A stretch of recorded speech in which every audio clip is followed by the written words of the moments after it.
as you slowly return to a comfortable seated position.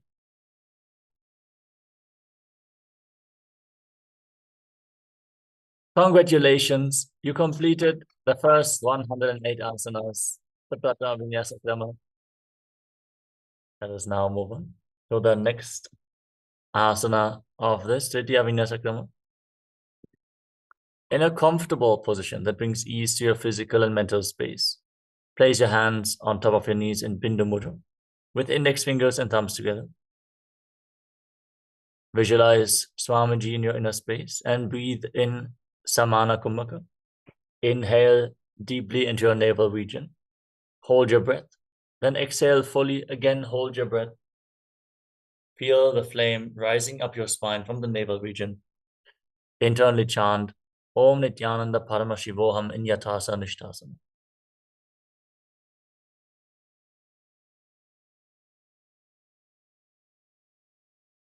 Nishtasana. Paryankam tat samakshyatam yatasam samyastitihi.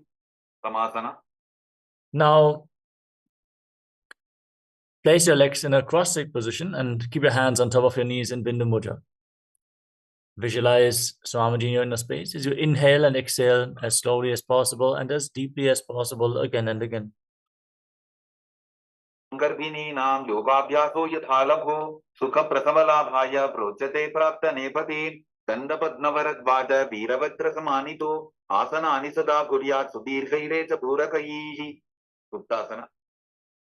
Now bring the left heel against the perineum and place the right foot on top of the left foot. Keep your hands flat on the knees with your palms facing down. Gaze towards the tip of the nose and visualize yourself as a sage liberated by the Supreme Pontiff of Hinduism. Sivinim sukshman dakshinetara bulbhadaha vamyam yena bulphena muktasanam idam bhavete. Siddhasana. Now maintain the same position but shift your gaze up towards your third eye and visualize Swamiji in your inner space. Nuksamimidendriyo taladasha pasyan bhurvarantaram Chaitan mokshaka pada bhedajanakam siddhasanam brojyate. Siddhyasana. Now shift your gaze down towards the ground in front of you. Engage Mahamudra Bandha or the Bandhas and visualize Swamiji in your inner space.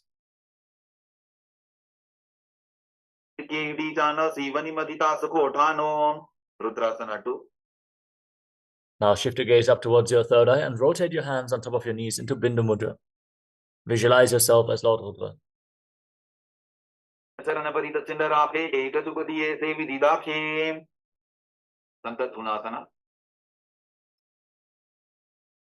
Maintain the same position, but shift your gaze to the tip of your nose and embody tranquility and an unshakable nature. Siddhasana 2. Now cup one hand over the other in front of your navel in Samputa Mudra, resembling a closed lotus flower, as you visualize Swamiji in your inner space. Ajyasamasina siddhasana udiritam prasarya bhuipadu durvyamangushtha madarate. Bandhayunyasana. Now set the sankalpa of manifesting to the womb of creation as you inhale all the way and hold your breath. Then lock your lips with little and ring fingers, your nostrils with your middle fingers, eyes with your index fingers, and your ears with your thumbs. Hold your breath intensely in Shanmukhi Mudra and Bandhayoni Asana. Mahadeva Bandhayunyasane shruno yatkrit pathesaro bhutva vicharedishvaro yatha. Virasana. Now place your right foot on top of the left thigh and bring the left foot below the right thigh. Keep your hands on your knees in Bindu Mudra and embody the state and space of bravery, Vira, in Virasana. Sampadamatai kasmin minyasyorani samsitaha itarasmin stata chorum virasanam udiritam. Valmikasana. Maintain the same position, but shift your gaze up towards your third eye and visualize Sage Valmiki, the great poet and author of Ramayana.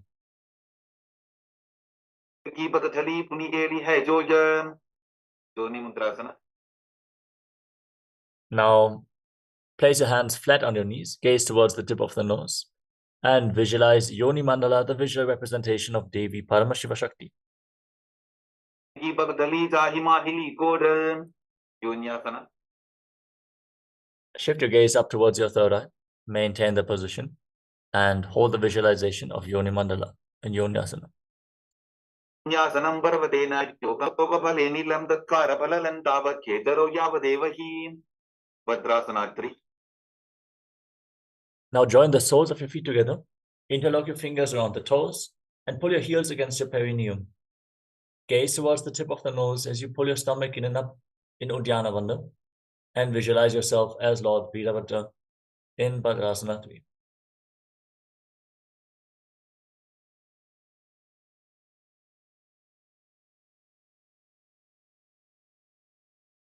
Chabrashana Syadaha Sivantya Parsvayo Chipet Save Vilpam Data Satyachagulpam to Dakshine Aghorasana.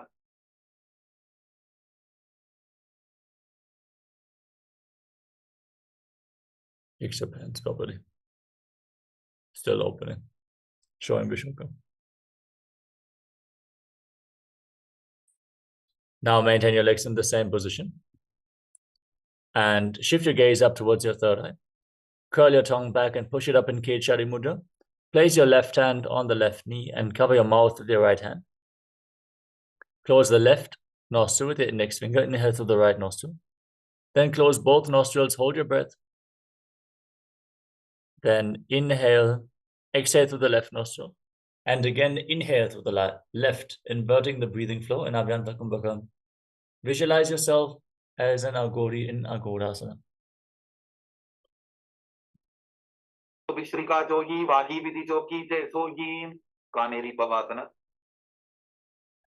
Now slightly extend your feet away from the body. Keep your toes together, heels apart, as in Gali Pavasana. Rest your elbows on the toes and your chin on your hands. As you gaze to the tip of the nose, pull your stomach in and up, exhale, and hold your breath in Rechaka Kumbhaka, and visualize yourself as a female elephant drinking water. Asana Kaksho hai jaise Yahu Medane Vidite se Parasana. Now scoop your hands below the feet and interlock your fingers, raising your legs up. Gaze to your nose and visualize Swamiji in your inner space.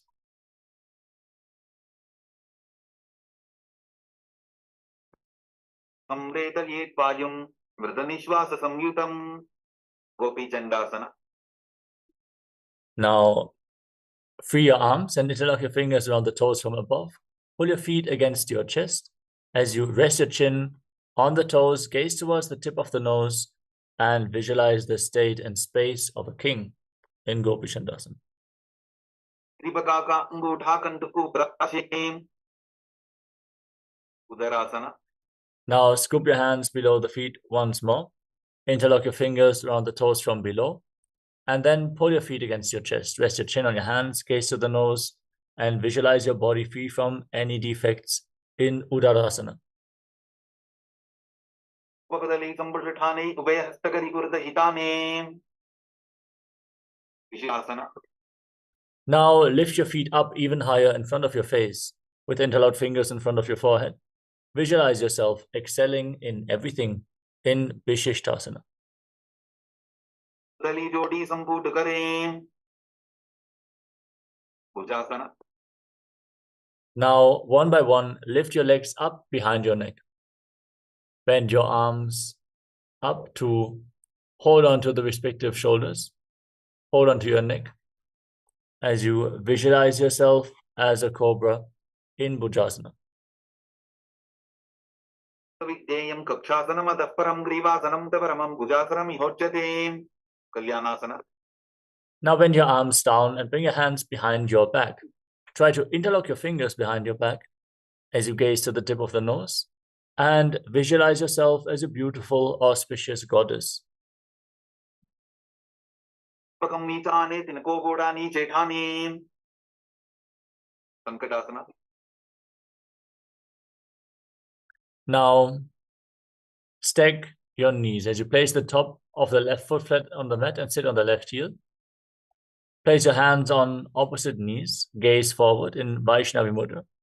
As you visualize yourself as an elegant swan, breathe in Ujjayi Pranayama. Make an ocean-like sound from your throat. Keep the throat engaged. Then inhale through nose and mouth at the same time. And close your lips. Exhale through your nose, keeping the throat engaged in Sankatasana. Abadam chiter moolam sanyasadar nitale patadandena jamyena veshtaye tvamapadatam. Dhenukasana. Now slide the left foot outside the hip and sit in between your heels.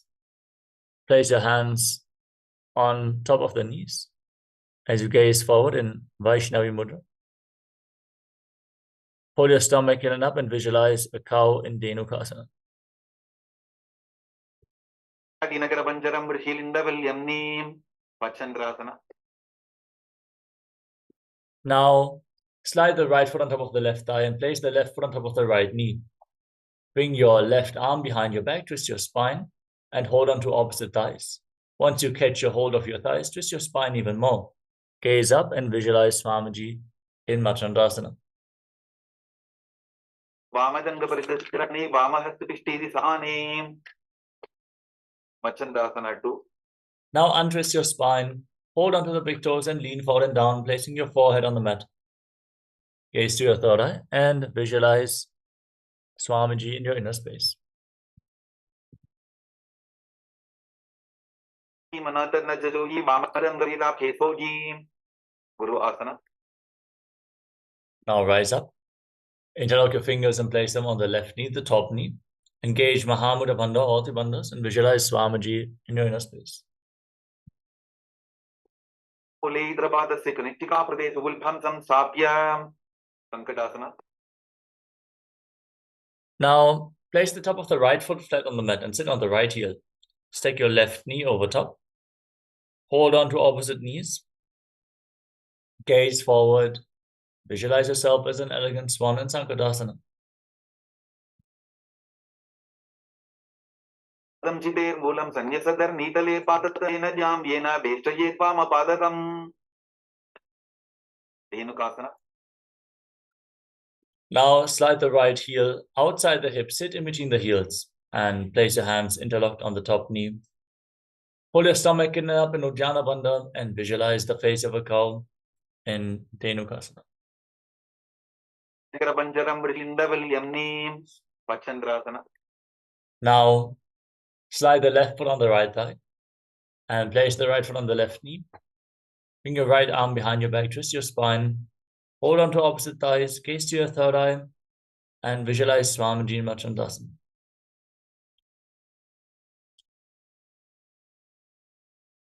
Vamadanga Paricharathani Vamahastapishti Sahani Machandrasana 2. Untwist your spine, hold on to your big toes, and lean forward and down as you visualize Swamiji in your inner space. Natana Jajoji Vamadanga Parida Kesoji Guru Asana. Now, rise up and interlock your fingers. Place them on the right knee, the top knee. As you engage Mahamudra Bandha, all the bandhas, visualize Swamiji, your Guru, in your inner space in Guru Asana. Uleidrapada Sikanitika Pradesh Ulphansam Sapya Pashvasana. Now place your feet flat on the mat and keep your knees raised. Pull your knees in towards your chest with both hands.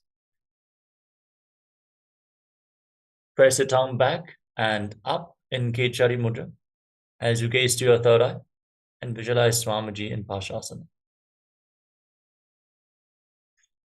Bhumo Dhagya Chanani Ursi Nidhagya Viparita Hasta Bhyavu Saita Dange Nibadhya Bodheshokasana. Now hold on to opposite wrists and rest your chin on the knees. Gaze at the tip of the nose and push your tongue back and up in Kechari Mudra. Visualize yourself residing in an abode of bliss in Bodheshokasana. Pardali Bhupari Dare Korma Lita Sekare Kurakatasana. Now bring your hands below the knees. Hold on to opposite elbows. Gaze to the tip of the nose as you visualize Swamiji in your inner space. पग बाहर ले आवे, गोड़ा नीचे ले ठहरावे, मति आसना. Now, cross the right ankle over the left, with the toes pointing up. Gaze to the tip of the nose and visualize the great sage Maharishi Sumati in Sumati Asana. धरती परिधाने, डाबा पग परित विधाने, दंडासना. Extend your legs out in front of you.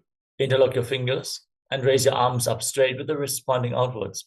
Engage Mahamudra Bandha or Tribandhas. As you gaze to the nose and visualize Swamiji, push your tongue up in Kechari Mudra. गर्भिणी नाम योगाभ्यासो यथा लघु सुख प्रसवला भाग्य प्रोच्यते प्राप्त नेपथीम. आरंभासना. Now lean forward and down. Hold onto your big toes in Prana Mudra. Bring your head towards your knees. Inhale through one nostril and exhale through the other alternatingly in Nadi Shodhana without the support of your fingers. Visualize Swamiji in your inner space in Arambhasana. मिट्टीवारी पका का अंगूठा पकड़ी लीला टकोड़ा लगावे, विदोकासना. Now, slightly separate your feet and raise your knees. Scoop your hands below the shins and hold onto the soles of the feet from the outside. Lean forward and down all the way. Gaze to your third eye and visualize Swamiji in Bidokasana. प्रथम पे सीधो पाव पसारी कुछ ऊर्ध्व को कुरुडो डारे, कालंधरी पवासना. Now join the heels together. Scoop your hands below the shins with the palms facing up and rest your chin on the heels. Gaze to the tip of the nose and visualize Swamiji in your inner space. टेढ़ी मेढ़ी टेढ़ी से हाथ पसारी, वो तो विचिमतानासना. Now extend your legs out in front and then raise one leg up behind your neck and lean forward and down, holding onto the front foot with both hands. Engage the Mula Bandha, contract the perineal floor, and breathe in Pratyahara Pranayama. Focus on the upward movement of the prana from the soles of the feet all the way to the crown of your head as you visualize Swamiji in your inner space. तानवत् संस्थितिं कृत्वा एकं पादं ग्रीवायां धृत्वा तिष्ठेत्. अनन्तासना. Now keep the leg behind your neck and lean back. Hold onto the foot with the opposite hand and extend the opposite leg forward. Gaze to the nose and visualize you are infinite, endless, eternal, Ananta in Anantasana. Saini एकैकं पायी ग्रीवायां विन्यस्य, करहस्तेन पावाग्रं गृहीत्वा, अंकुशासना. Now roll onto the side of the hand which is holding onto the foot behind your head. Gaze to the nose and feel in complete control in Ankushasana.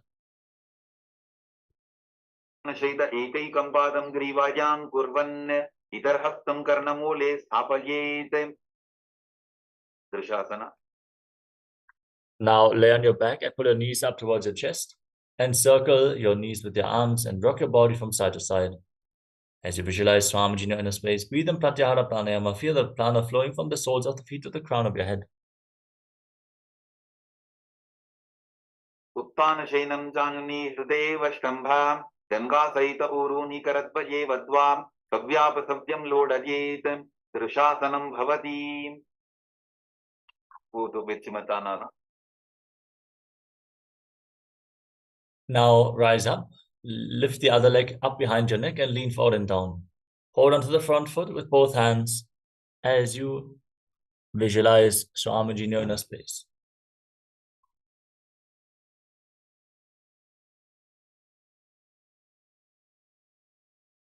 मतानवत् संस्थितिं कृत्वा एकं पादं ग्रीवायां धृत्वा तिष्ठेत्.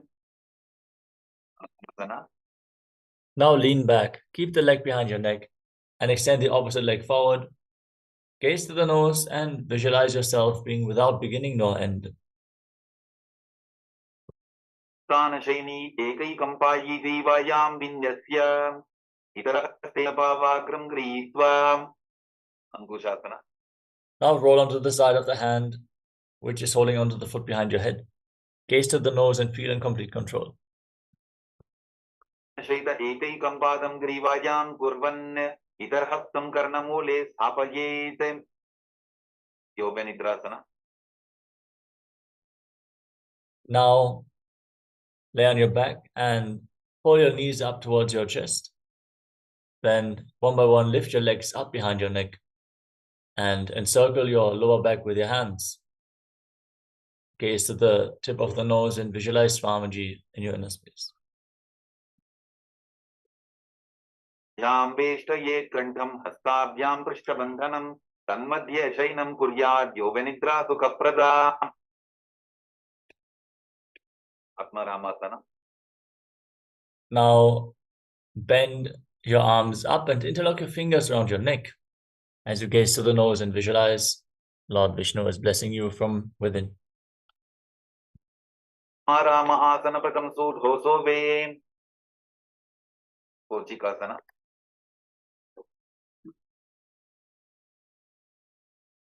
Now lay down on your back and extend your arms out to the side. Pull your knees up towards your chest with the soles of the feet facing up towards the sky. Gaze towards the tip of the nose and gaze towards your third eye and visualize Swamiji in your inner space in Kochikasana. Shitala kare, dinaso ube sapa kare. Jatara parivritti. Now bend the left knee to the side, extend the right leg straight down. Bend both knees to the side. Visualize Swamiji in your inner space. Extend your legs out to the side. Hold on to the toes and turn your head away from the feet. Gaze in the opposite direction. Then pull both knees to the chest and extend the right leg down. Bend the right leg and extend the left leg straight. Bend both knees to the right. Extend both legs to the side. Hold on to the toes and turn your head in the opposite direction. In Jatara Parivritti 1, 2, and 3. Tikokshi bhave dahi parikirtitaham baddhaponam suktaponam urdhaponam athapicha. Dvandva bidhasana. Now place your feet flat on the mat and hold on to your ankles as you contract the perineal floor and lock your throat. Hold your breath and Mocha Kumbhaka. Again, hold on to your ankles and push your hips off the ground. Raise your hips as high as possible as you gaze to your nose and visualize yourself as sturdy as a bridge. Pratikriyayutam dvandva bidhasarva balapradam garvininam durbalanam idikarjita kadanun. Paryankasana. Now bring your arms up over top of your shoulder. Place your palms on the ground, fingers pointing towards your feet. And lift your entire body off the mat. Push your hips up higher. Walk your hands and feet closer together to raise your hips even more. As you breathe calmly through your nose in Sahajra Kumbhaka, lead the prana along your spine and visualize yourself as sturdy as stone furniture. Anashenamastatalabhyam bhumim ashtadhyam padatalabhyam bhumin dhritva. Uttanasana. Now lay down on your back and pull your knees up towards your chest. Place your hands on the respective shoulders and move your hips in a circular motion as you visualize yourself as a dog, playfully rolling around on your back in Shvottanasana. Shabavat shariram samsthapya januni sammilya na bhuvanija astabhyam tandaram badva brahmajet shvottanam bhavati. Viparita karani. Now raise your legs up, raise your hips off the ground and support your balance with your arms flat on the mat. Move your legs in a circular motion as you visualize Swamiji in your inner space. Tare sashiro dattva naje charanadvayam viparita pichaisha sarvatantreshu gopitam. Viparita karani tu. Now stop the movement of your legs and keep your arms on the ground. Visualize Swamiji in your inner space. Karani viparitapkhya sarvadhivyadhinashini nityam abhyasa yuktasya jatarabdhi vivardhani. Langalasana. Now drop your feet down over top of your head. Touch your toes to the ground. Interlock your hands behind your back and push your hands into the mat as you visualize yourself as a plow. Sane stitva nasika pradeshe bhumo bada prishte stapya hastadvayam sammilya lambi kuryat ग्रीवा प्रदेशेन भूमिं कर्षयेत् लाङ्गलासनं भवति पश्चिमदानासना. Now, as you hold on to your feet over top of your head, visualize Paramashiva. This is one of the 84 asanas revealed directly by Lord Paramashiva himself. श्रीत्वात् कुर्वीत शैतपश्चिमदानकं सुप्तकोणासना. Hold on to the feet and separate your legs as you visualize Swamiji in inner space. परिवृत्ति कुक्षि भागे त्रिदाहि परिकीर्तितः बद्धकोणं सुप्तकोणं ऊर्ध्वकोणमधापि च चक्रासना.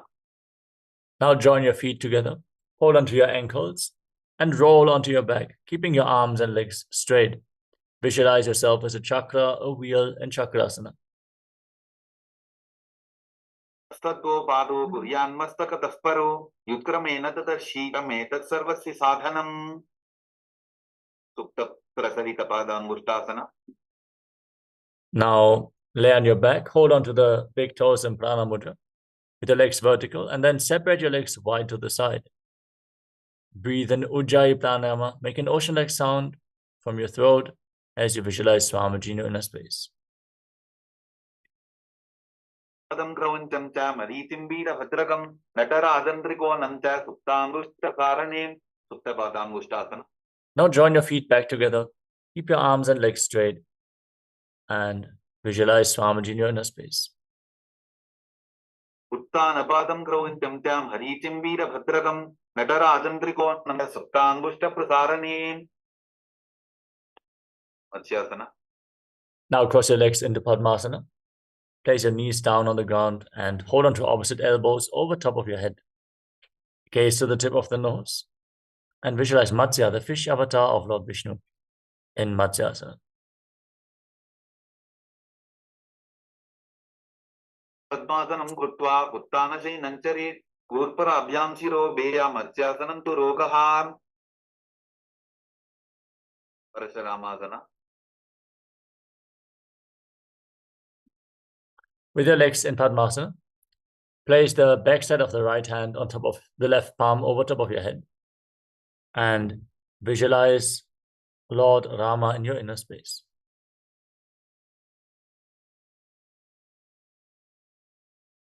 पद्मासन आचे सूधो सोवे भूपरिपाचे सर्वांगासना. Now raise your knees and raise your hips off the ground. Support your lower back with your hands, your elbows resting on the ground. Gaze towards the tip of the nose and visualize Swamiji as you hold your breath in Mocha Kumbhaka in Sarvangasana. If you're not able to perform Padmasana, you can place one foot on the opposite knee, and with the support of your hands, you can pull your legs against your chest, opening up the hip to be able to progress into Padmasana. क्षेत्र संक्षेपात् सर्वांगासनम् उत्तमं यत् कृत्वा योग निपुण विद्यावित् पंडितो यथा वृश्चिकासना. Now, as you lay on your back with one foot on the opposite thigh, pull your knees up towards your chest, extend your arms over top of your head, hook your fingers forward, lock your throat, hold your breath in Mudra Kumbhaka, gaze to your third eye and visualize yourself as a scorpion in Vrishchikasana.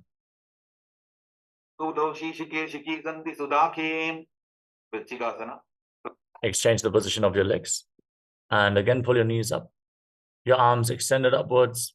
Visualize yourself as a scorpion of Vrishchikasana on the other side.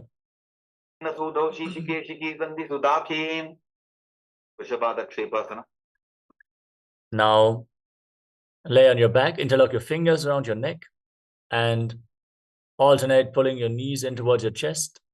Keep your legs off the ground and visualize Swamiji as you calmly breathe in Sahaja Kumbhaka.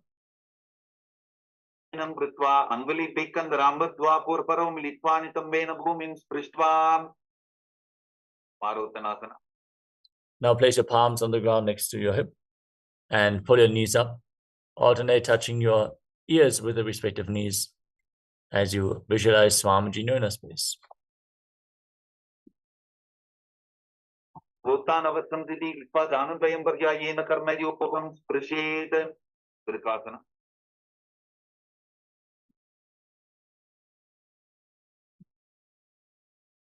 Now, place your feet flat on the mat, keep your knees raised, and then stand up and lay back down again and again, visualizing yourself as a wolf. शीनं कृत्वा पादतलाभ्यां भूमिं धृत्वा उत्तिष्ठेत् वृकासनं भवति. रुद्रासना. From a squatting position, now roll backwards again and again. Visualize Swamiji in your inner space as you breathe calmly through your nose. तानशेनं पादौ उल्लङ्घ्य भूमौ स्थापयित्वा निब्जं भूयादि निब्जं शयनं. सरखासना. Now lay down on your stomach. Keep your hands at the side of the shoulders.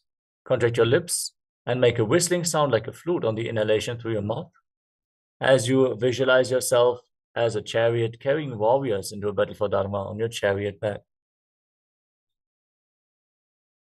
निब्जं शयनं कृत्वा नाभिं भूमौ निधाय संवत्सरताभ्यां भूमिं वष्टभ्य ओष्ठौ निमील्य वेणुवत्सं कृत्य तिष्ठेत्. सरठासनं भवति. देहल्युल्लङ्घनासना. Now push your body back up into the plank position and jump your feet back and forth in between your hands. Visualize yourself transcend body and mind, Dehalyulanganas. हस्तद्वयं बद्ध्वा तन्मध्यतर्णद्वयं बुद्धानीव बहिरानीय अधनचेत् देहल्युल्लङ्घनं भवति. दात्यासना. Now rise up and lean forward and down. Place your palms on the mat and walk around on hands and feet. Visualize yourself as a wise 60-year-old elephant in Jatyasana. अत्यासनं वक्षे येन चातिस्वरो भवेत् हस्तान्द्रिभूमौ चक्रमगमनं ततः. Now rise up, stand in Arimandi posture. Extend your arms out to the side at shoulder level and rotate your arms around your body. Move your head in all directions. Open up your chest in Lolitika Karana.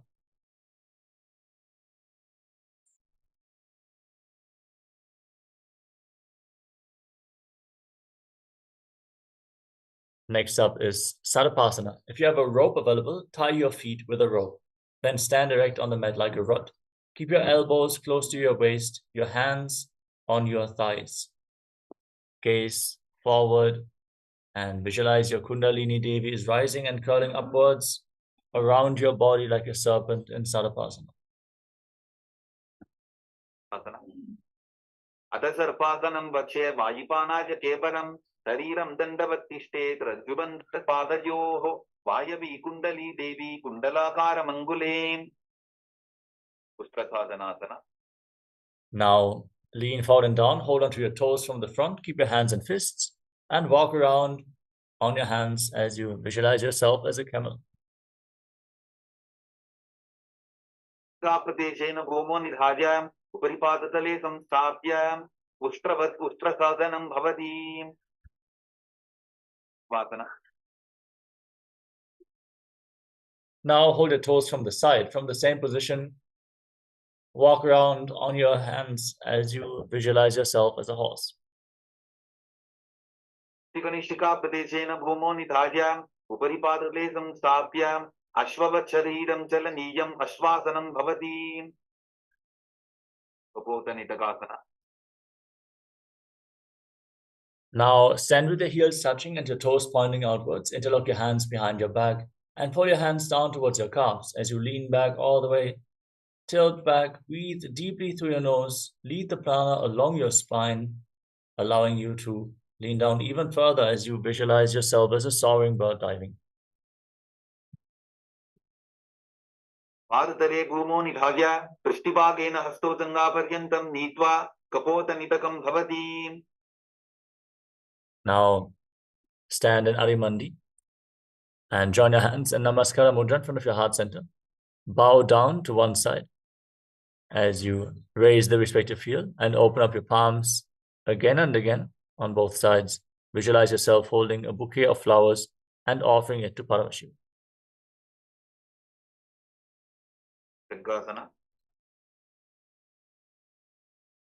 Now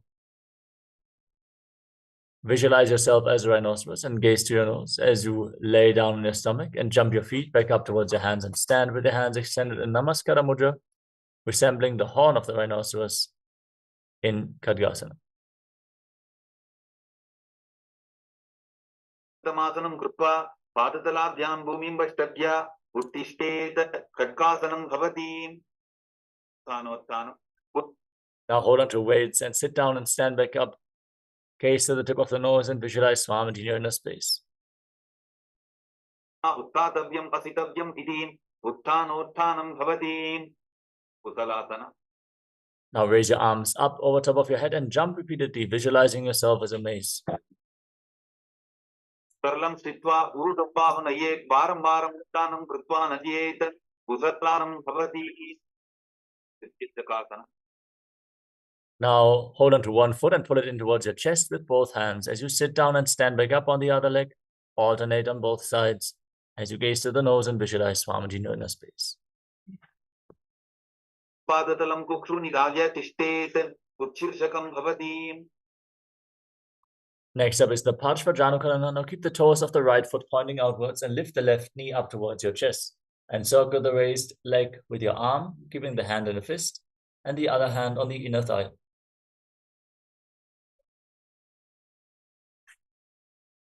Next up is Tandavasana. Now extend the left leg and your arms forward. Sit down and stand back up, visualizing yourself. Yes, you're dancing as Lord Shiva.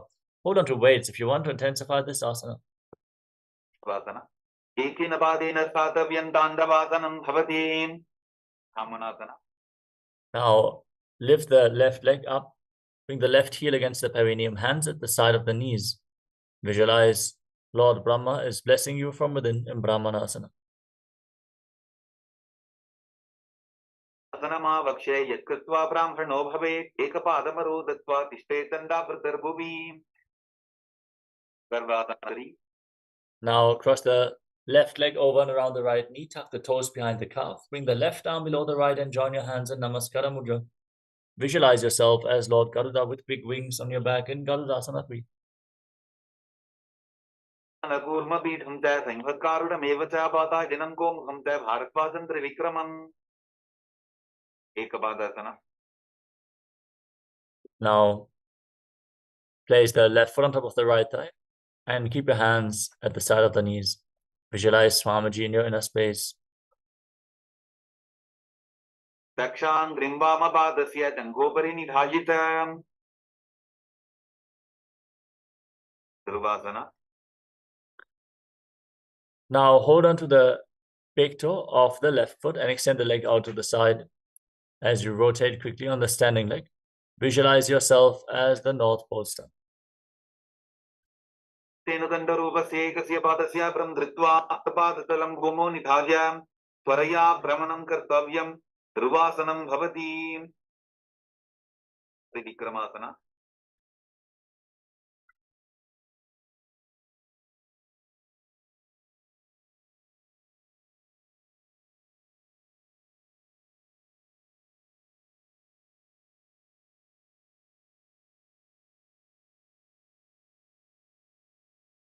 Now lift the left leg up behind your neck. Stand tall, sit down and stand back up.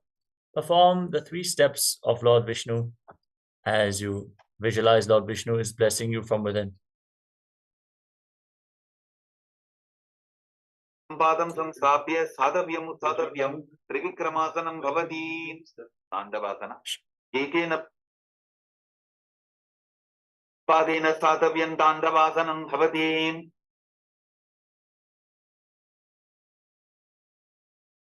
Moving on to Parshvajanukarana.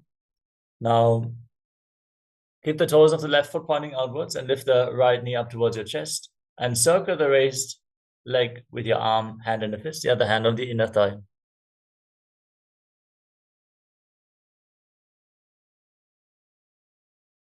Next up is Tandavasana. Now extend your arms out in front, holding on to weights. If you want to intensify this asana, then sit down and stand back up on one leg. If you're not able to push yourself up, you can simply do the negative, lower yourself down with the leg extended forward. Hamanasana. Now bring the right foot towards the inner opposite thigh with the heel against the perineum. Hands at the side of the knees, and visualize Lord Brahma blessing you from within. वक्षे यत्कृत्वा ब्राह्मणो भवेत् एकपादमरो दत्त्वा तिष्ठेतन्मृतर्भुवि. Garvasana 3. Now bring the right leg over and around the left knee. Tuck the toes behind the calf.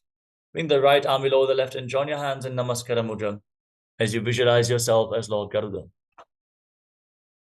पूर्वपीठं च संवत्कारुणमेव च वातायनं गोमुखं च भारद्वाजं त्रिविक्रमम्. एकपादासना. Now place the right foot on the left thigh and keep your hands at the side of the knees. Visualize Swamiji in your inner space. Grimbamapadasya jangopari nidhajitam. Shavasana. Now hold on to the big toe of the right foot as you extend the leg out to the side and rotate quickly on the standing leg, visualizing yourself as the North Pole Star. हस्तेन दण्डरूपस्य एकस्य पादस्य भ्रं धृत्वा इतरपादतलं भूमौ निधाय त्वरया भ्रमणं कर्तव्यं. ध्रुवासनं भवति. त्रिविक्रमासना. Now lift the right leg up behind your neck. Stand tall, sit down and stand back up. Perform the 3 steps of Lord Vishnu in Trivikramasana. पादं संस्थाप्य स्थातव्यम् उत्थातव्यं. त्रिविक्रमासनं भवति.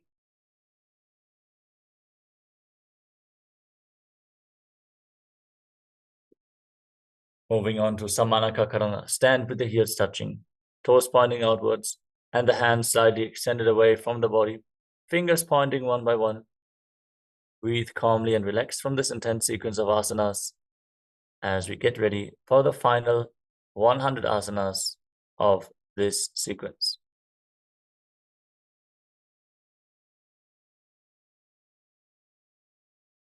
Starting off with Godak Anjali Asana. Now, separate your feet and squat down. Bring your arms from the outside in between the legs and interlock your fingers in front of your navel. Visualize the great sage Godaknath, the founder of the Nata Yoga Hindu Sampradaya. As you breathe in Jiva Shala Kumbhaka, inhale deeply, hold your breath, and move the retained prana freely within your body by the force of your will alone. Asana. प्रथम ही वो हो ये बाहुरी नीचो को निभोवे. Kanchasana. Now, from a squatting position, wrap your arms around your legs and interlock the hands behind your back as you visualize Swamiji in your inner space. Guru madhyat hasto niveshya nitamam dritva padatalabyam bhumim ashtadhyam.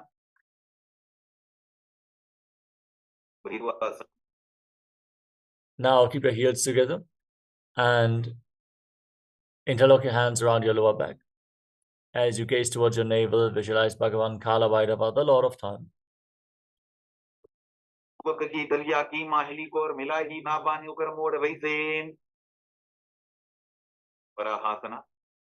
Now with the heels together, toes separate, join your hands in Anjali Mudra behind your head with the fingers pointing down.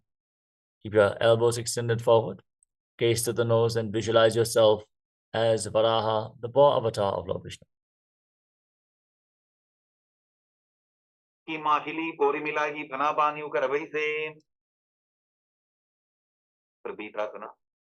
Now hold on to your big toes and prana mudra and raise your hips to the same level as your knees as you visualize Swamiji in your inner space.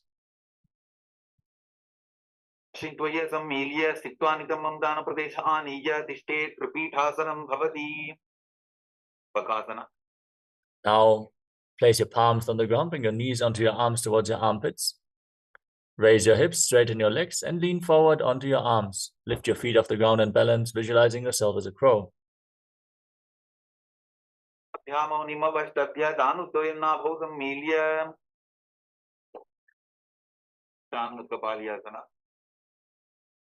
Now, form a triangle between your hands and your head. Place your head on the mat.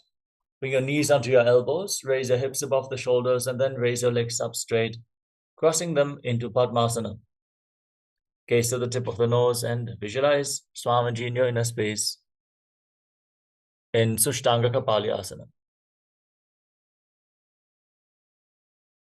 Punakapara Atho Hoyi. Uttasana. Now, gently lower your legs down.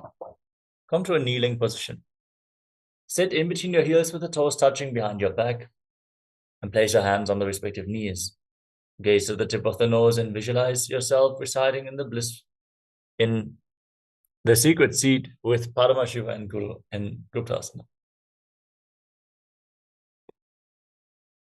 Porantare Pado Kritva Pado the Gopajete. Vrikshasana 2. Now place your hands on the ground and raise your hips up. Kick your legs up and stand on your hands as you visualize yourself as a tree with deep roots growing into the ground in Vrikshasana. Prakshalanaya Vrikshasana Visheshakan Janani Indriyada Dadya Punabhedan Samadhyasete. Shibhuasana. From the same position, shift your gaze towards your third eye and visualize Tejas. Shining light is flowing towards your third eye, rejuvenating your body, bringing divine radiance to your being. Dohupavachodi Mahi Kulkamilaye. Madhyasana. Now place your hands flat on the ground, shoulder width apart, and lower your body down and push it back up off the ground again and again, visualizing yourself as a fish in Matsyasana 2. Janam Kurparupasha Bhavaya Murta Vritya Satalabhyam Bhumim Vastabhya Varam Varam Uddanam Kuryata Madhyasanam Bhavati. Sarvasana 2. Now lay down on your stomach and place your hands on the hips. Lift your head and chest from side to side as you visualize and move your body like a snake. Digyam Shenam Kritva Hastonitam Mansam Stapya Padodi Ki Kritya Sammilayan Gurasadan Tavyam Sarpasanam Bhavati. Nidalambanasana. Now place your elbows down on the ground in front of you. Join your hands in Padma Mudra, the lotus mudra, and rest your chin on your hands. Feel self-supported and completely independent. Ambangam Kritva Tishtet Kurpara Yasudi Mukham Unnamanuchayi Niralambana Masanam Niralambana Yogi Syan Niralambana Masanam Niralambana Ta Dhyanan Niralambana Masanam. Sutrasana. Now place your palms on the ground and bend your knees. Raise your feet and straighten your arms. Bring your upper back and feet close together as you visualize yourself as an umbrella protecting your Guru from the sun rays. Stitva Sadadhyam Bhumi Mattabhya Unnajati Satrasanam Bhavati. Vendrasana. Now place the top of your feet flat on the mat and sit on your heels. Extend your arms out, place your palms and your forehead on the ground, gaze to your nose, and visualize yourself as Vajra, the weapon of Indra, symbolizing your indestructibility in Vajrasana. Ani Ingardini Nam Yogabhyasu Yadhalahu Sudha Prasavala Bhaya Pruchate Prapta Nebati Dandapatta Bharat Pajay Bhiravata Samanito Asana Anisada Pudya Sudirkaireta Purakayi. Veshasana. Now raise your hips and alternate striking the ground with your hands as you visualize yourself as powerful as a ram. Udasana Samstito Ekam Bhumo Talakyetem Veshasanam Bhavati. Adana. Now with your hands on the ground, raise your legs up and lower your face down towards the mat as you visualize yourself as unborn, existing for all eternity in Ajasa.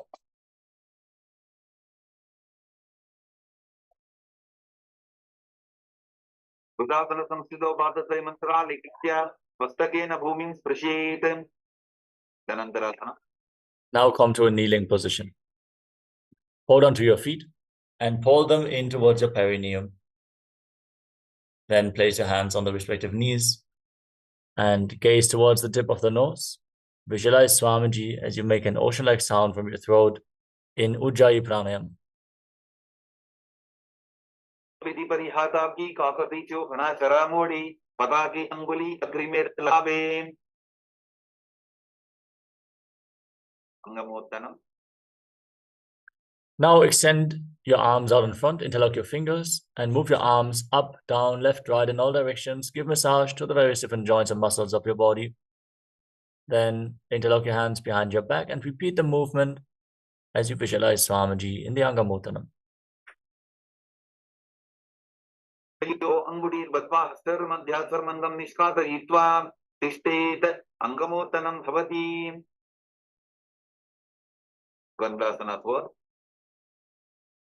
Now sit in between your heels with the toes pointing to the side, thighs and calves on the ground.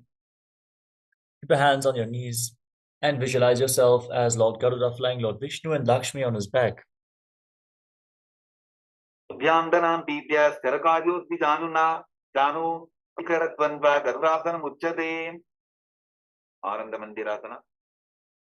Now join the soles of the feet together behind your back with the toes pointing backwards.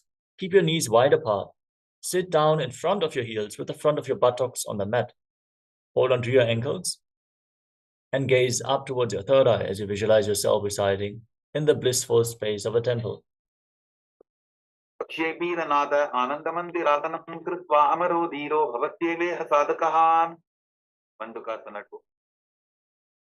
Now cross your feet and sit on the raised heel. Place your hands underneath your knees. Pull your stomach in and up in Uddiyana Bandha. Press your tongue up flat against the palate of your mouth in Mandukya Mudra. And visualize yourself as a frog as you engage Uddiyana Bandha.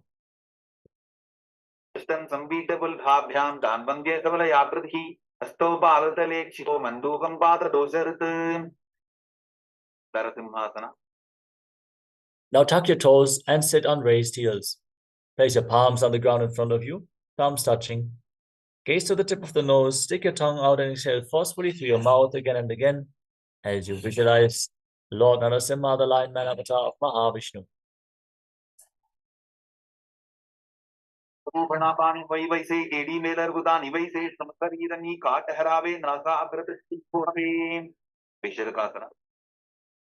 Now sit on raised heels. Keep your toes tucked, your knees on the ground.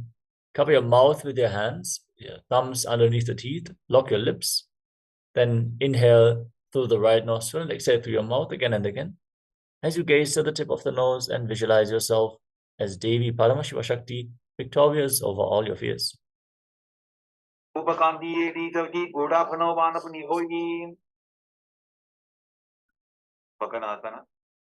Now place the top of your feet flat on the mat and sit on the heels with the soles of the feet together, toes pointing back. Bring your hands towards your armpits and imitate as if you are a monkey scratching itself as you gaze to your third eye and visualize yourself as a playful monkey in Makarasana.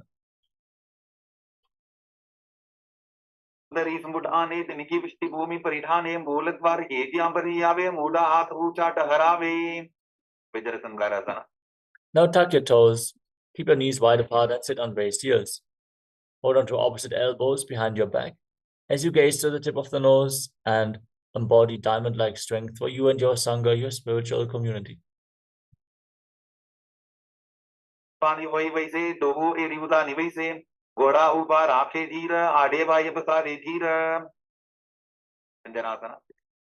Now place your knees on the ground and cross your ankles. Sit on the raised heel. Place your palms on the mat next to your body. Gaze to the tip of the nose and perform Uddiyana Bandha. Visualize perfect health in Kanjanasana.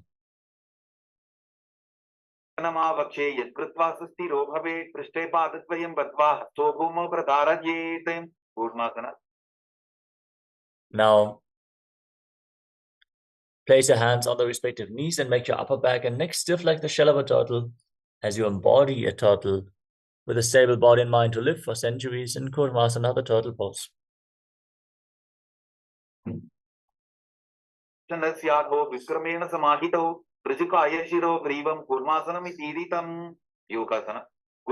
From the same position, relax your upper back and neck, gaze to your nose and visualize Swamiji in your inner space.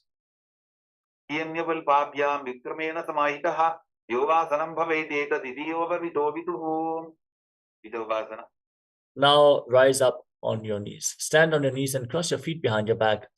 Bring your toes near opposite knees. Hold onto your calves. Gaze to your third eye and visualize a space of eternal oneness Advaita with Swamiji. मोहो होगी गोड़ा आरा खेतो की तची पाद की पानी रहावे तनो वाम गोड़ा रिगिल्यावे Ustrasana 2. Now place the top of your feet flat on the mat. Hold onto your heels and lean back. Push your hips forward. Tilt your head back and visualize yourself as a camel. Landidadya Sandhimadai Shukumar Kapoto Ustrasana Bhyasa Gudyanvita Hitasana Vidyasana. Now lean back even further. Place your elbows and the back of your head on the ground. Hold onto your feet. Gaze towards the tip of your nose and visualize yourself as a lotus blooming. ईडी संबुड़दरे सोले मूलक पारी दरी धरे फना पानी ऊपर होए बैसे बहुरी पिष्टि दिशि करे तो ऐसे Triadasana. Now lay back flat on your back and rise back up again and again. Use the support of your hands if needed as you visualize the healing and liberation of your causal body. भूमानि दाद्या संकोदरयोः ऊर्नि संस्थाप्य दृष्टिवं संवारं वारं स्पृशेत Kapotasana. Veer. Now lean back all the way. Bring your arms over top of the shoulders. Hold onto your feet with your hands and bring your head in between the heels. Visualize yourself as a free and open dove in Kapotasana. Vandidadya Sambipadai Shippuman Kapoto Ustrasana Bhyasa Gurjanvita Hitasana Varasana. Now stand on your knees. Tuck your toes behind your back. Hold on to opposite elbows in front of your chest and gaze to the tip of the nose.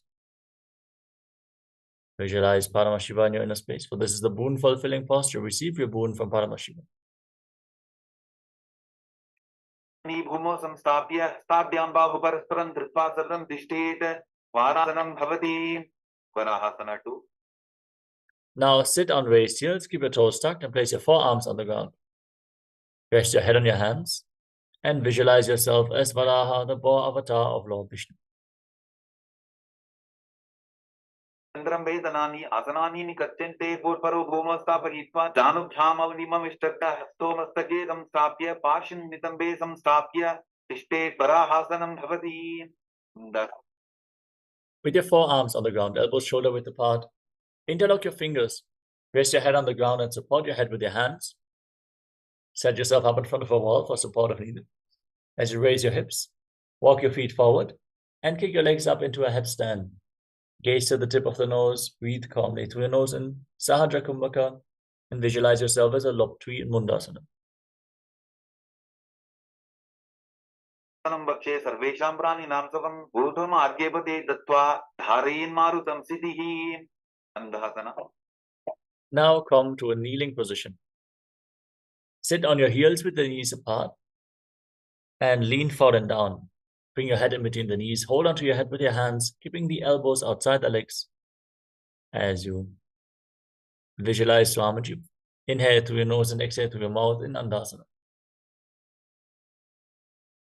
Vakdali Smartaharave Korama Hili Ube Midave Anapani Bukara Hoi Baise Dobu Eri Udani Baise Viparita Chalamasana. Now lay down on your stomach and extend your arms out in front.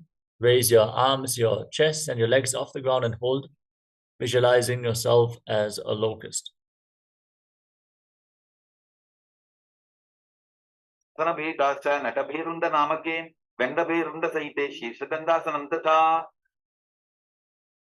place your palms down on the ground next to your hip. Place your forehead on the ground and lift your legs off the mat without raising your chest off the ground. Visualize a skull representing the mind with purified thoughts and the strong will to attain enlightenment in Kapalasana.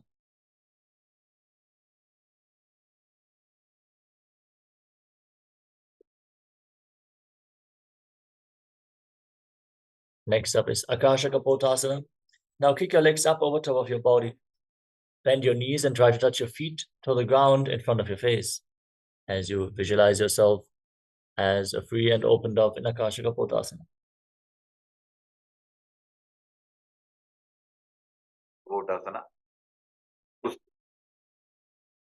Ustrasane Stitva Charno Umeru Chapya Mastakopari Nitva Prishta Pradeshana Bhumu Stapayet Akasha Kapotam Bhavati. Shavasana.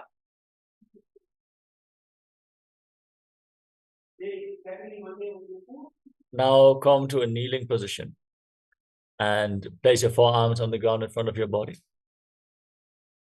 Rest your navel on the knees and visualize yourself as a sparrow. Hey Vishoka, can you close the door? We don't know how long this coding will go.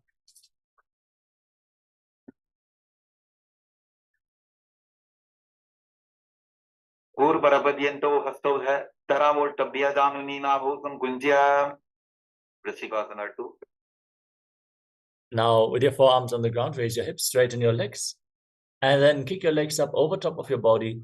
Bend your knees and try to touch the back of your head with your feet as you visualize yourself as a scorpion. You can lean against the wall for support if needed. Chapratimangri parshni dhritva sashirse chibbukam vidharyako yitreti santishtati sadakastom vishavaham vischika sanyamasanam. Purushasana. Now come to a kneeling position. Sit on the heel of the right foot, keeping the toes of the left foot pointing out to the side. The left foot outside the hip. Place your hands on the mat in front of your knees. Gaze forward in Vaishnavi Mudra without focusing on anything happening outside of you. As you visualize yourself as a bull, forcefully inhale through your nose, hold your breath for a short while, and then again slowly exhale through your nose. In Antarangaka Kumbhaka, in Vrishasana. Ulvepadavule vamabhapi padetaram viparitam sprishet bhumim vrishasaram idam bhavet. Lolasana. Now, with your hands on the ground, cross the toes of the left foot over the right and push your hands into the mat. Lift your entire body off the ground, balancing on your arms. Visualize Swamiji in Lolasana. Sanam tata puryat vayilola padhatanat sthira vayu pradadena sthirajeta bhavetritam. Purushasana. Now sit on the left heel and keep the right foot outside the hip as you forcefully inhale and slowly exhale through your nose. Visualizing yourself as a bull in Vrishasana, the bull posture. Ulvepadavule vamabhagi padetaram viparitam sprishet bhumim vrishasaram idam bhavet. Balovnasana. Now place the right foot flat on the mat with the right knee raised against your chest. Tuck the toes of the left foot and sit on the left heel. Keep your hands on your knees and gaze forward. Visualize Balagunahai, one of the 84 siddhas in Balagunasana. Tarabika rajagi grahasana. Now stand up and squat down. Bring your arms through the legs and hold onto your ankles from the outside as you visualize yourself as the entire planet in Grahasana. Bhumo samstapya janumhe purvaro stapya hastabhyam gulpa pradesho dhritva tishtete grahasanam bhavati. Balovnasana. Now place the left foot flat and tuck the toes of the right foot as you sit on the right heel, hands on the respective knees, and visualize Balagunahai, one of the 84 siddhas in Balagunasana on the other side. Tarabika rajagi utkatasana. Now step both feet in, sit on raised heels, keep your toes tucked, knees together, hands on the knees. Hold on to weights if you want to intensify this asana, and visualize Swamiji in your inner space. Now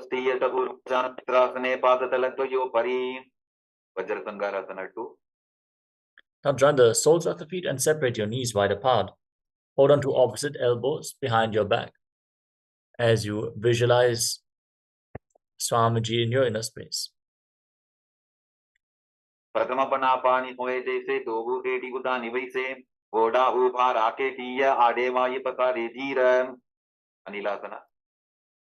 place your palms on the ground in front of you.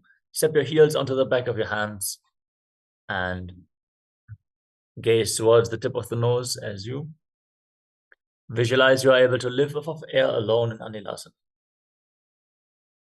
Bhumi parithane kahuni jana philasane thanado aise vidhi kare pishti hate ilyanki parithare. Padukasana. Now place the back of your hands on the mat and step your feet onto your palms. Wrap your hands around the feet like shoes and walk around on the mat, visualizing yourself wearing padukas walking across India. तरयोः पादतले कृत्वा तिष्ठेत् गच्छेत् पादुकासनं भवति कुक्कुटोड्डानासना. With your hands flat on the ground, kick your legs up and let them fall back down again and again, visualizing yourself as a rooster. भूमौ कृत्वा पादतले ऊर्ध्वमुत्थानं कृत्वा भूमौ पतेत् विपरीतं नृत्यासना. Now raise your legs up into a handstand and dance around on two hands. Feel yourself become free of all inhibitions in Viparita Nrityasana.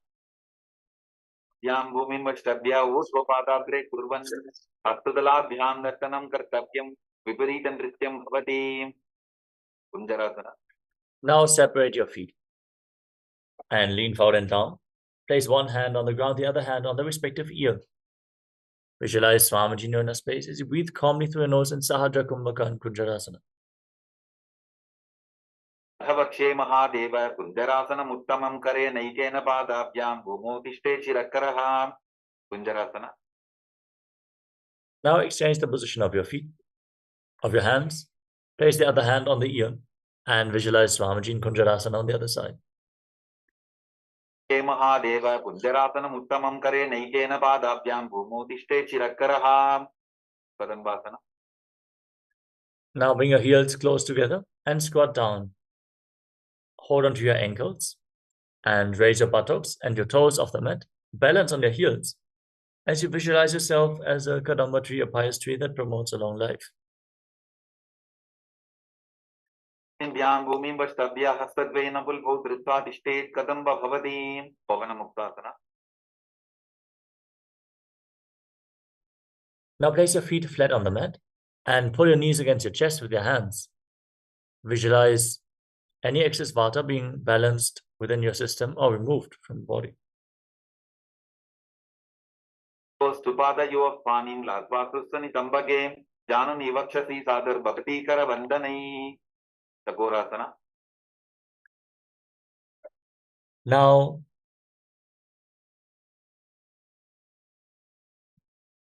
lift one leg up behind your neck and keep your hands on the ground next to your body.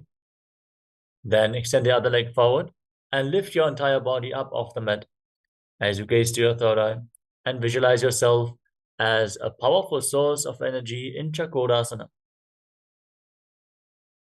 वतानं ततस्पादपीठं भद्रासनं तथा चकोरक्रौञ्चशलभभुजङ्गमपि वृश्चिकं Dhanurasana 2.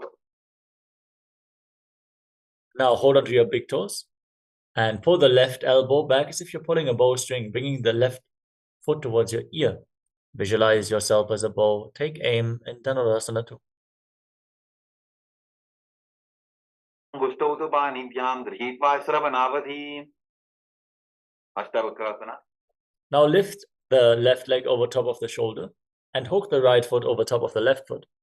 Extend your legs out to the side as you balance on your arms, lean forward and visualize yourself as a flying crane in Ashtavakrasana.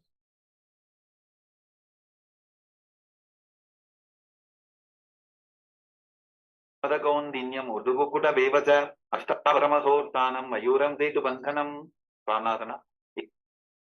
Now place the left foot flat and raise the left knee.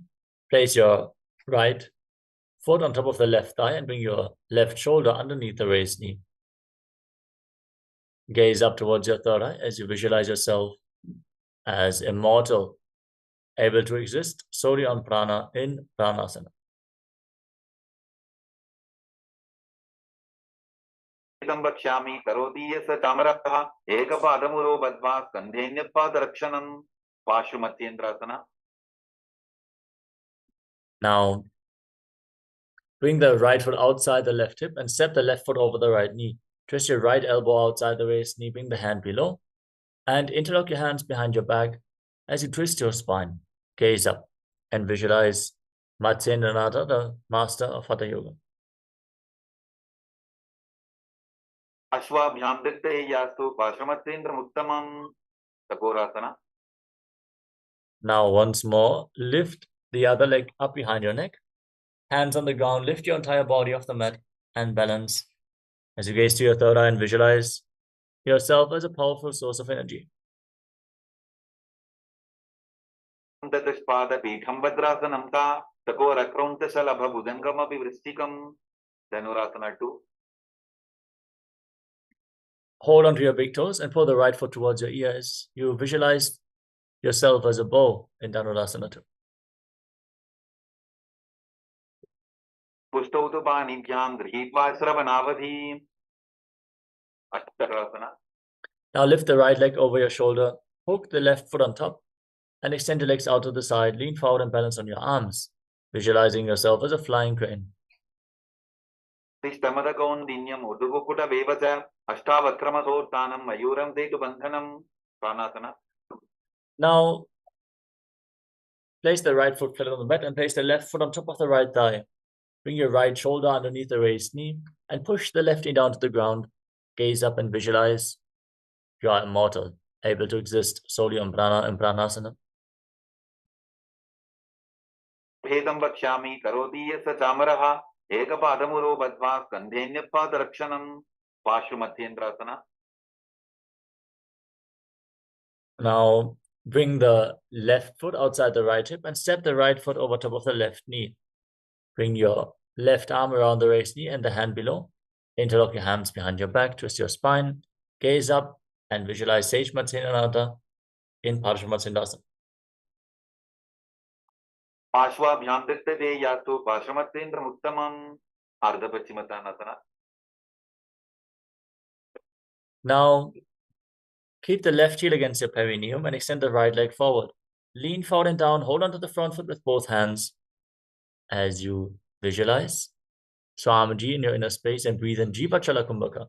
Freely move the retained prana throughout your body, through your arms and legs, upwards and downwards, just by the force of your will.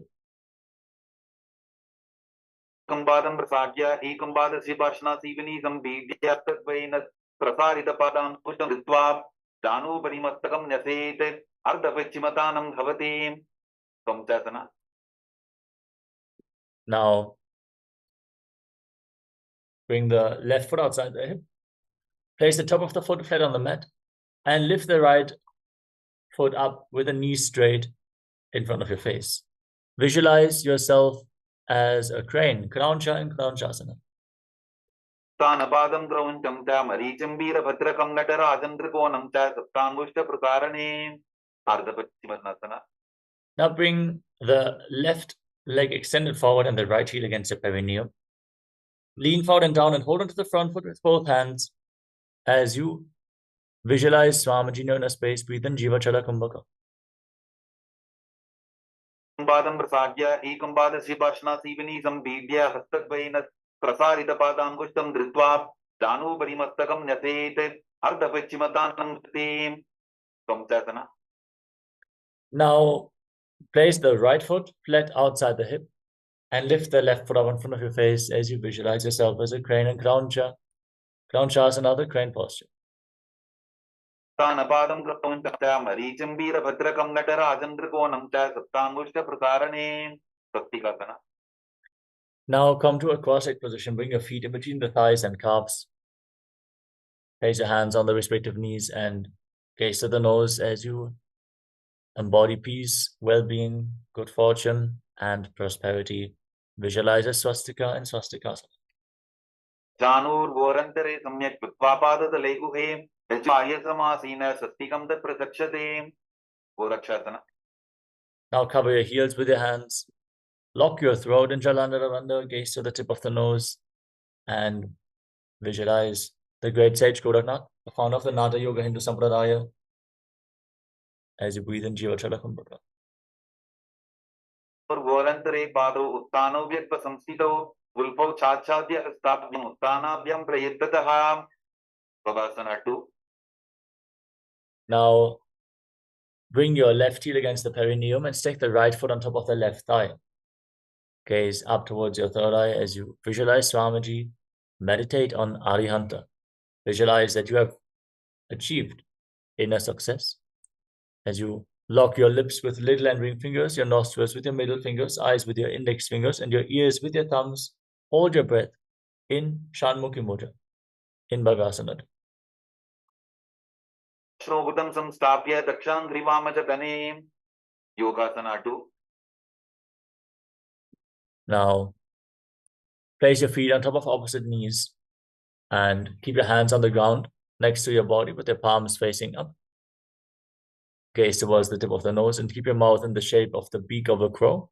Inhale through your lips and exhale through your nose in Kaka Chandra Kumbhaka as you visualize Swamiji in your inner space.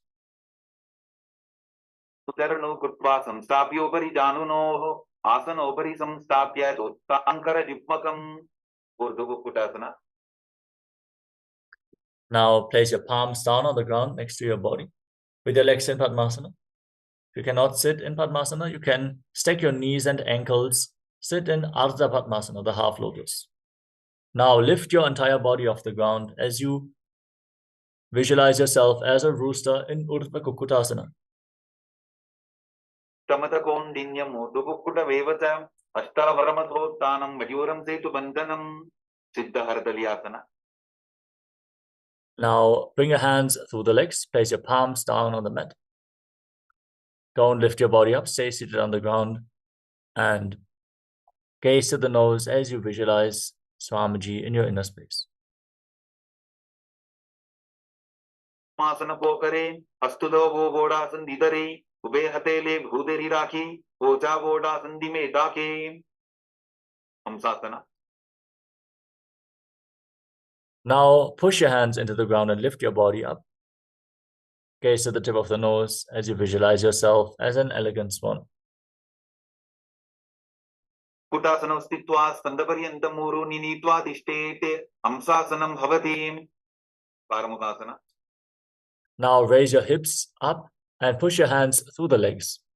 Lean forward, place your forehead on the ground and interlock your hands behind your back as you visualize yourself as Pinaka, Lord Shiva's bow in Karmakasana. Padmasana kopare gora sandima hikaridare tarapatu sri kardo bhuane konya upar sandile dhane. Kurmasana 2. Now come to the front of your yoga mat. Sit in Padmasana and bring your hands through the legs. Bend your elbows up to hold on to the respective shoulders. Gaze forward as you visualize yourself as a turtle, having a stable body and mind to live for hundreds of years in Kurmasana, the turtle posture. From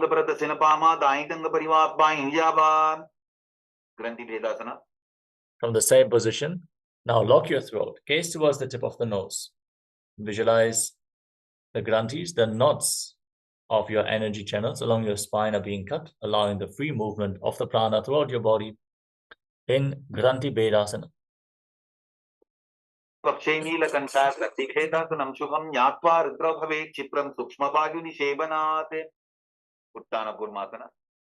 Now roll onto your back. Keep your hands through the legs, holding onto the shoulders. Gaze to the tip of the nose and visualize yourself as a turtle laying on its back. Kukkutasana bandhrastam karabhyantata gandharam vetham kurmavatuttanam etaduttana purmakam. Vangu kukkutasana. Now kick yourself back up. Sit in Padmasana. Bring your hands through the legs. Place one palm flat on the ground and hold the wrist of that hand with the opposite hand. Lift your entire body up on one arm as you visualize yourself as a rooster.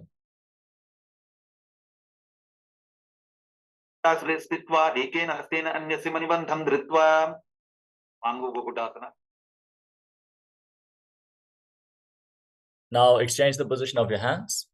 Place the other palm on the mat. Push your hands down into the ground and lift your knees up towards your chest. Engage your core as you visualize yourself as a rooster.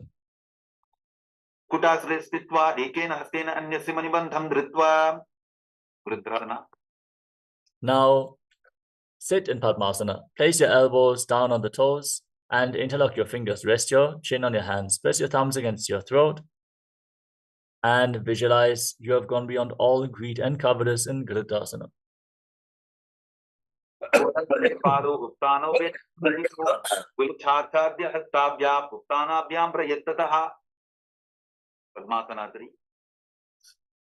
Now, place one hand over the other with the palms facing up and rest your hands in your lap. Gaze towards the tip of the nose. Engage Mahamudra Bandha or the Bandhas as you visualize Swamiji in your inner space. Uttanodharno vidhaya vidivat shakti sito yogiratim. Padmasana foot. Now, place your hands on the respective knees. Gaze towards the tip of the nose and visualize Paramashiva in your inner space with 25 heads, 50 hands, 75 eyes. Sit as Lord Paramashiva, internally chanting Om Nithyananda Paramashivoham in Padmasana form. Tat Padmasanam kuryat pranavadi pusiktaye shubhasanam sada dhyaye purajitva punah punaha. Karmukasana 2. Now keep your right hand in Prana Mudra and hold on to the opposite big toe. Then pull the right elbow back as if you're pulling a bowstring, moving the big toe round and round. Push the left knee to the ground with the other hand. Exchange the position of your hands. Repeat the movement on the other side as well as you visualize yourself as Pinaka, Lord Shiva's bow in Karmakasana 2. Asanama bhakshe yogapuraka rakshanat krutva apasanam pada angushtatanga yostitam. Karmukasana 3. Now, from Padmasana, bring your feet in towards your body and cross your arms behind your back.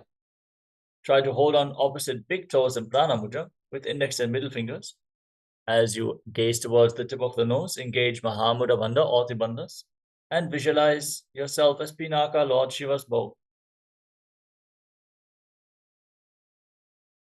Karmukasana kshitya udare pura yet sukham tadavahyurpaso yati kadena supha vayuna.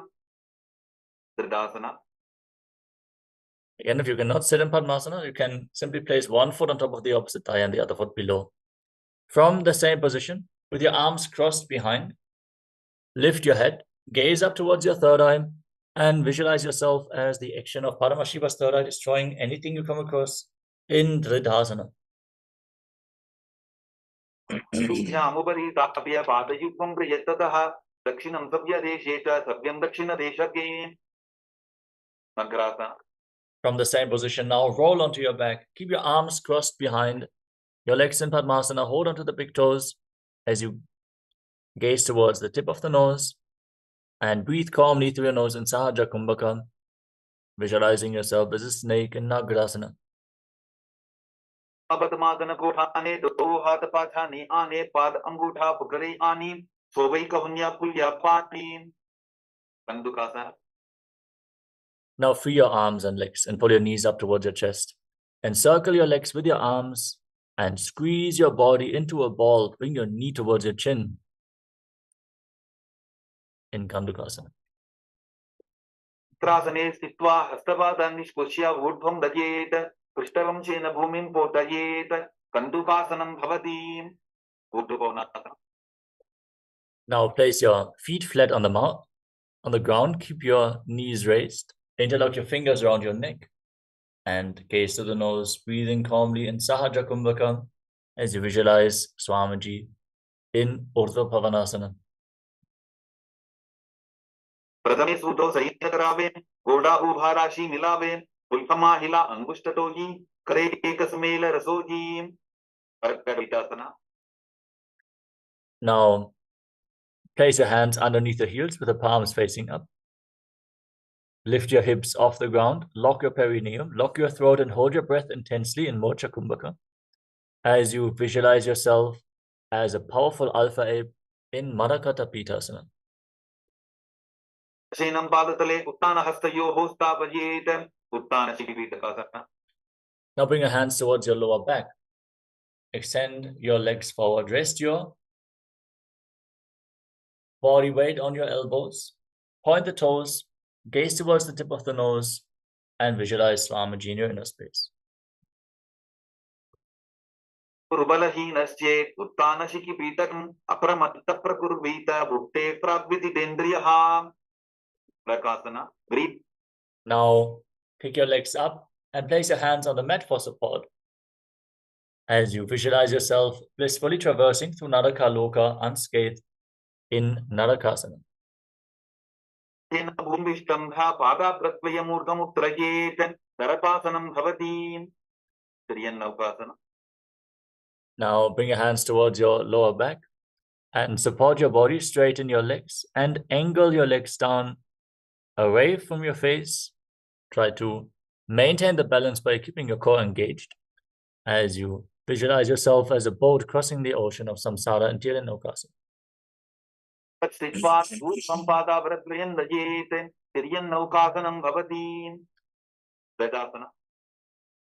Now bring your hands back on the ground. Straighten your body. Be stable and sturdy, straight like a flagpole, as you visualize yourself as the Kailasa flag, respected across all nations in Dvajasana, the flag pose.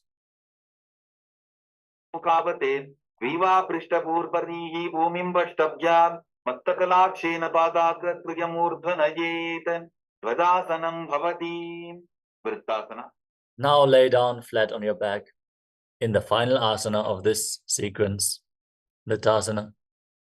Keep your hands at the side of the body with the palms facing up. Forcefully pull the Kundalini Shakti awakened by this intense asana sequence up along your spine, from the Muladhara, the root center, all the way to the Sahasrara Chakra, the crown of your head. Feel the prana flowing upwards through the central nadi as you lay completely still, unclutched from any movements of the body and mind. Visualize that your body is dead and Swamiji is liberating you. Internally chant the Mahavakya, Om Nityananda Paramashivoham in Vritasana.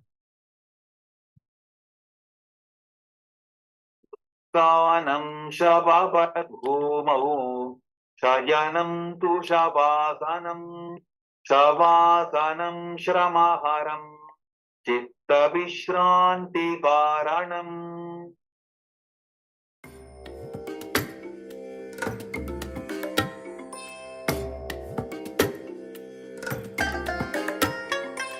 I bless you all. Let you all open all your three eyes and manifest the powers of Mahasadashiva. Om Nityananda Paramashivoham. Om Nityananda Paramashivoham.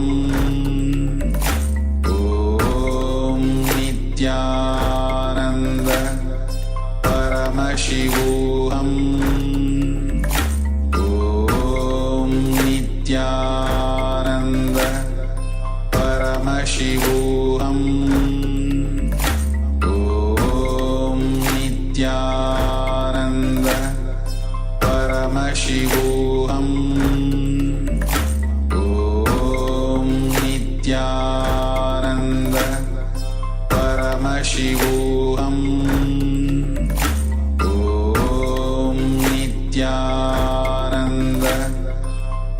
Paramashivoham. Om Nityananda Paramashivoham. Om Nityananda Paramashivoham. Om Nityananda Paramashivoham. Om Nityananda Paramashivoham. Om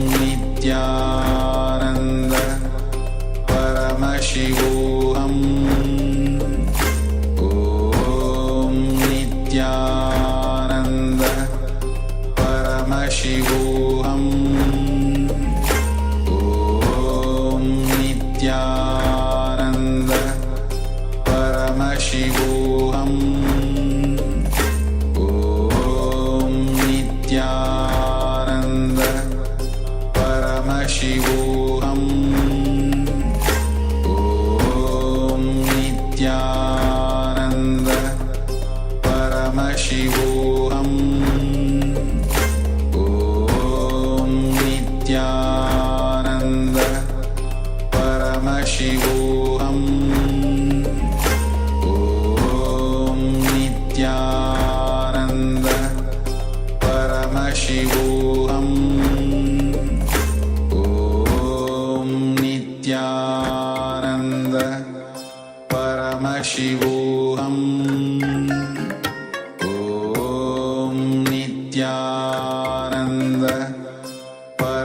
Paramashivoham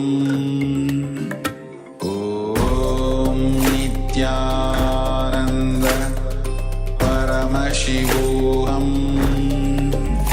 Om Nityananda Paramashivoham Om Nityananda Paramashivoham Om Nityananda Paramashivoham Om Nityananda Paramashivoham Om Nityananda Paramashivoham. Now, slowly return to your physical body. Start to wiggle your fingers and toes. Rotate your wrists and your ankles. Move your arms and legs. Pull your knees up towards your chest. Hug your knees with your arms and rock your body from side to side as you slowly return to a comfortable seated position.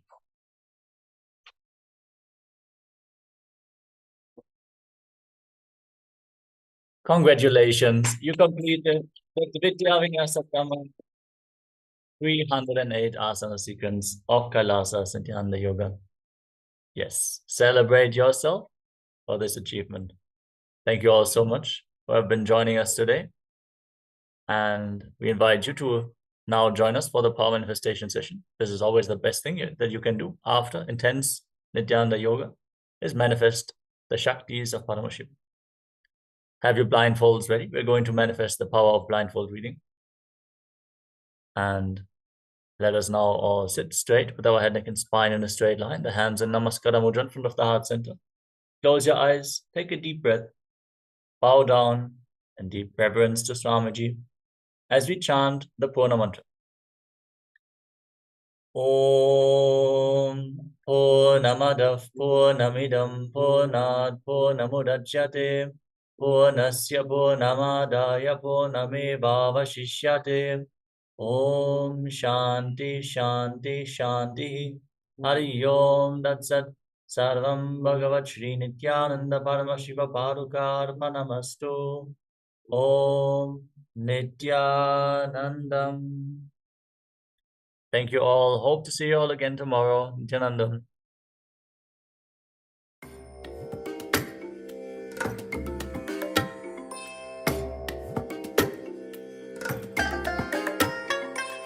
I bless you all.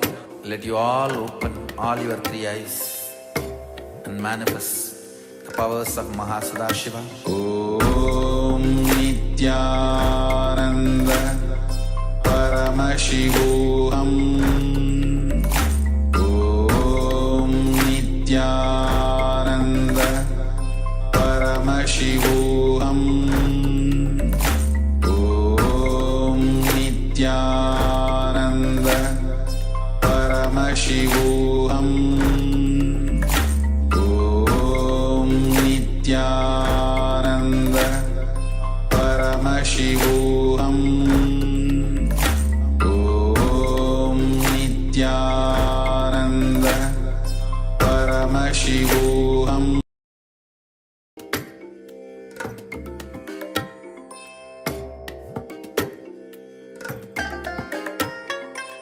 I bless you all. Let you all open all your three eyes and manifest the powers of Mahasada Om Nityananda Paramashivoham Om Nityananda Paramashivoham Om Nityananda Paramashivoham Om Nityananda Paramashivoham Om Nityananda Paramashivoham